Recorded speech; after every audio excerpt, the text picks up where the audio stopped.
Bueno, ahora sí, esta es nuestra última clase, eh, así que vamos a aprovecharla para hablar de los dos casos más de estudio que nos restan y, y si bien vamos a hablar de manera sincrónica sobre sobre el trabajo práctico final, de todos modos voy a dejar acá también algunas consideraciones, además de que van a estar en en el propio Word del trabajo final. Respecto del caso Medellín y Lima, empezando por el de Medellín, me interesa detenerme en particular cuando ustedes tomen la construcción social de capacidades que tienen en la bibliografía. Fíjense lo siguiente, desde el punto de vista metodológico, para repasar eh, la metodología. Fijémonos cómo, cómo es el abordaje, eh, solamente por los títulos que figuran en el índice. Antecedentes. Problema.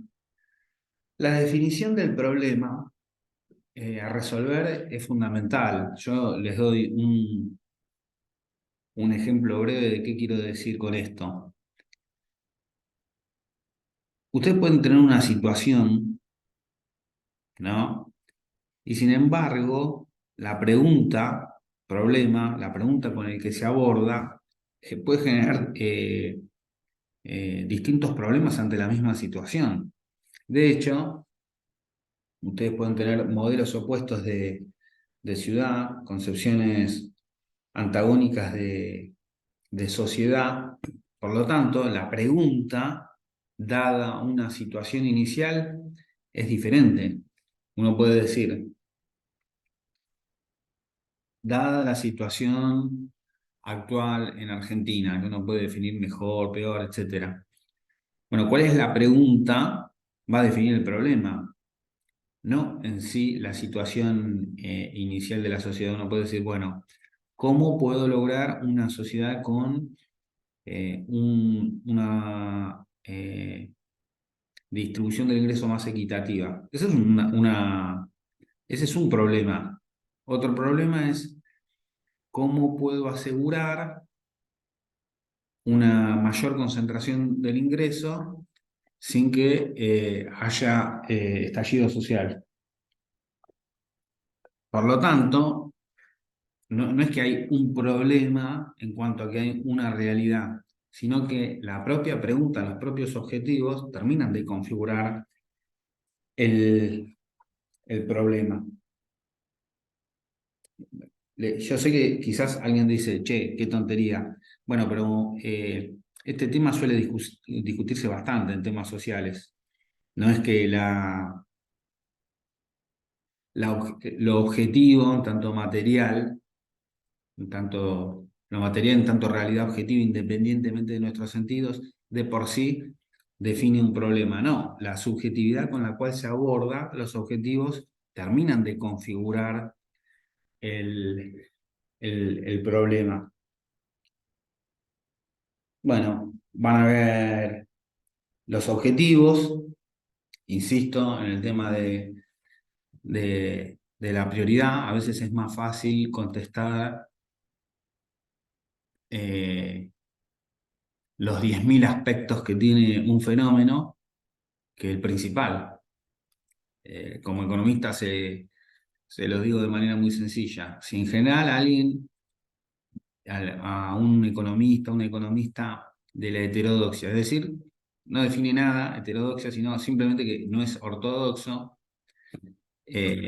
o si se quiere, no es consecuentemente neoliberal, puede ser inconsecuentemente neoliberal y ya es heterodoxo. Si a alguien le preguntan, por ejemplo, ¿la inflación es un fenómeno estrictamente monetario? Va a decir, no, de ninguna manera. Sin embargo, incluso a renglón seguido le pueden decir, no, es un fenómeno multicausal. Ok, ¿y cuál es la causa principal? Problemón. Problemón porque termina de definir en gran medida todo. Solamente hay una prioridad, solamente hay un fenómeno principal y la jerarquización, desde mi punto de vista, en estos temas suele ser lo más difícil, ver realmente cuál es el fenómeno, cuál es el aspecto principal de un problema que tiene muchos aspectos. Y en ciencias sociales, insisto, solemos decir, bueno, tiene muchos aspectos, problematicemos, etcétera. No, fenómeno, pero hay un fenómeno principal, hay un objetivo principal, hay un problema principal, en fin. Bueno, van a ver a renglón seguido que se habla de principios y valores de la política pública, luego de la pertinencia de la política pública. Eh, Me salteo marco jurídico un segundito y paso por marco conceptual, luego involucrados, y después yo trabajaría sobre el tema del marco jurídico. ¿Por qué? Primero, los sujetos, ¿no? En cuestión, desde el punto de vista político y económico, social, político y económico, y luego el marco jurídico. Insisto con esto, insisto con esto porque muchas veces ocurre que, en particular, como hablamos del tema de el enfoque llamado institucionalista, que como vimos también está muy relacionado con el tema de la administración, de la interpretación y de la administración de justicia, que no es en sí cómo está redactada una ley, sino cómo se interpreta. eh, puede derivar en que sea oportuno o no, o que sea aplicable o no. Un solo ejemplo, en Argentina. La llamada Ley de Medios de Comunicación Audiovisual es una de las leyes aprobadas por mayor cantidad de diputados y senadores. En particular, me parece que es una buena ley, estuvo buena proponerla y aprobarlas. Sin embargo, probablemente los artículos medulares de esa ley, mediante amparos y mediante los tiempos de la justicia, en particular de la Corte Suprema de la Corte Suprema de Justicia de la Nación, estuvieron frisados, por lo cual la ley fue de implementación parcial hasta un momento. ¿Esto qué quiere decir? ¿Que la ley no debería haber sido propuesta?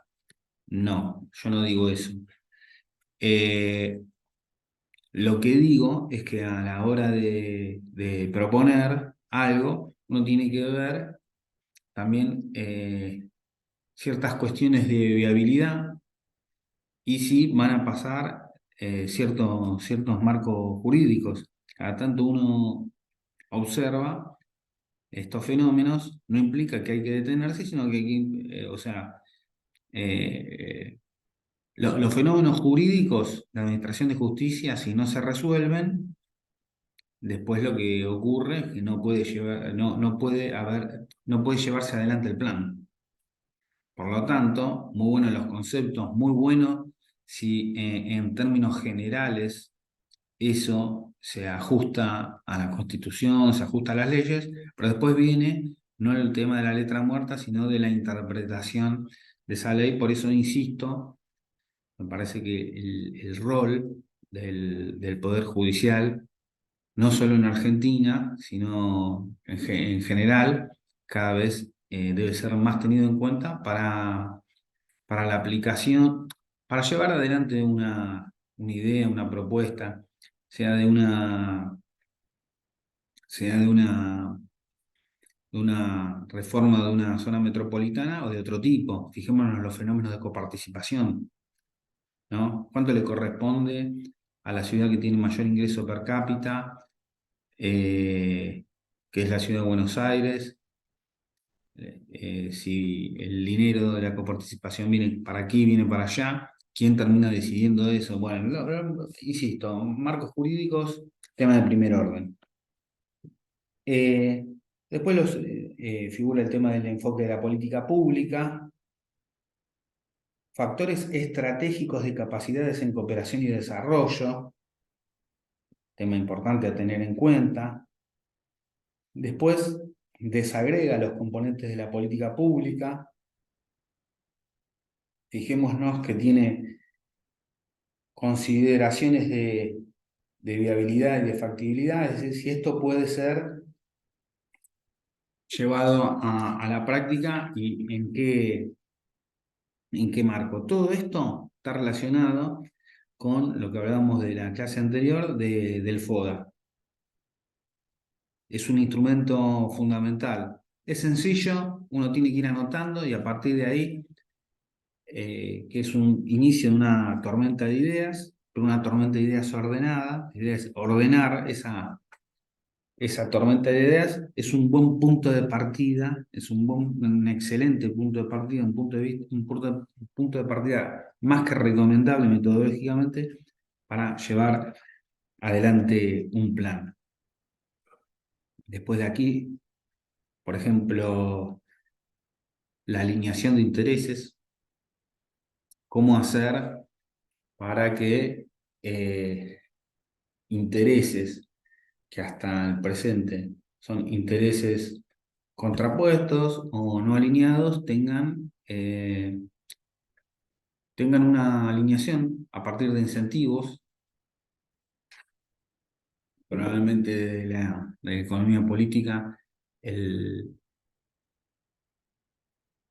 probablemente el más conocido sea la alineación de intereses de un director de una compañía, de un gerente, eh, con la propia empresa, a partir de qué mecanismos la empresa garantiza que haya una alineación de intereses y ese gerente, ese directivo, haga todo lo mejor posible para, para la rentabilidad de la empresa, para el desarrollo de la empresa. Bueno, muchas veces es la participación en las ganancias de la empresa, ¿no? Esto también se hace con vendedores, por ejemplo, que,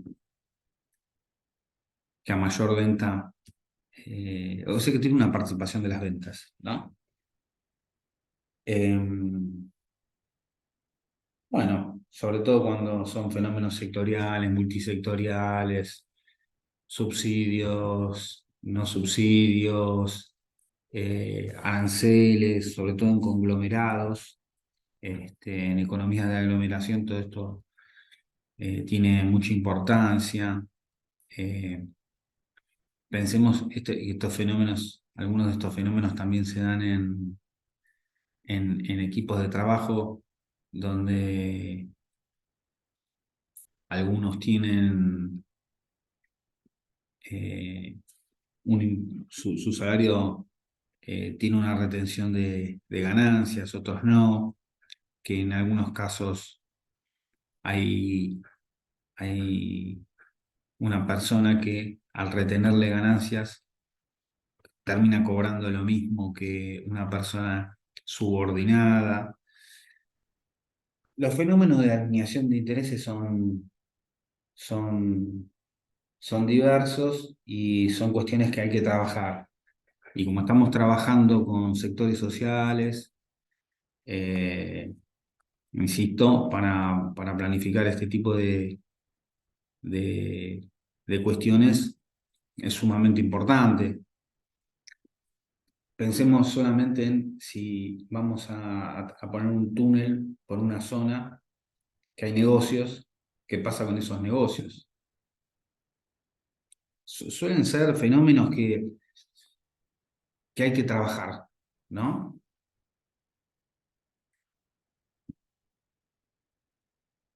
Quizás el caso Lima, que, que escogimos, eh, está más vinculada al tema del transporte, como, como temas que ya tratamos, el tema verdaderamente eh, fundamental, ¿no?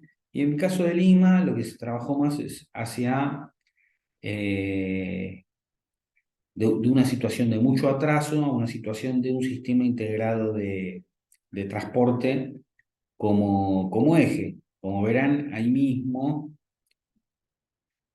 aparece también la necesidad de ciertos cambios en el marco jurídico para, para coordinar ciertos intereses, generar ciertas coberturas, y también esto tiene que ver con cómo quedarían justificados los subsidios al transporte. Eh, Hay un, un economista conocido de corte keynesiano llamado Ava Lerner, que hablaba de finanzas funcionales, y él decía que, se los traduzco de manera sintética, que no había que prestar tanta atención al superávit déficit de cada organismo del Estado, sino del sector público consolidado en su conjunto. ¿Esto por qué es importante? Pensémoslo de la siguiente manera, ¿no? Hablando de un entorno metropolitano.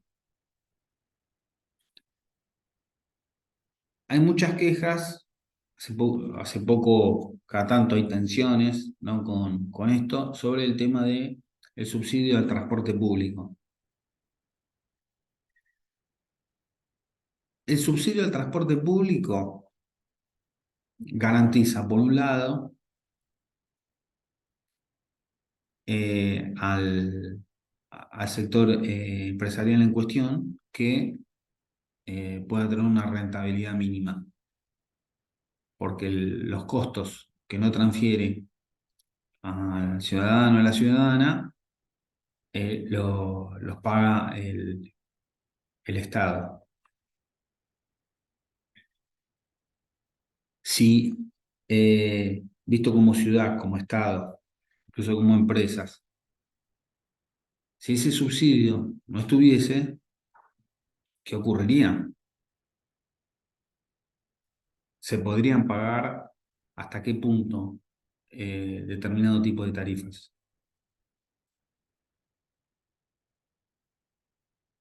Eh, Son temas de debate en el mundo. En algunas naciones el transporte es gratuito, es decir, está totalmente subsidiado porque gratuito no hay nada, alguien paga, pero desde el punto de vista de una zona, de un área metropolitana, de una nación, ese subsidio uno lo puede entender también como un salario indirecto, como un ingreso indirecto, porque si no habría que pagarlo. Buenos mecanismos de transporte público reducen tiempos, es una forma, si uno lo quiere ver, de, de salario indirecto y pueden hacer más competitiva a una zona, ¿no? Imaginémonos si se pudiese extender, imaginémonos lo que ha sido la implicancia del desarrollo del ferrocarril en el siglo XIX en distintas naciones. Imaginemos la importancia que tiene en la actualidad, por ejemplo, en Ciudad de Buenos Aires, el tema del subte. ¿Qué ocurriría si no existiese el subte? Un caos total, ya es caótica la Ciudad de Buenos Aires, imaginémonos sin eso.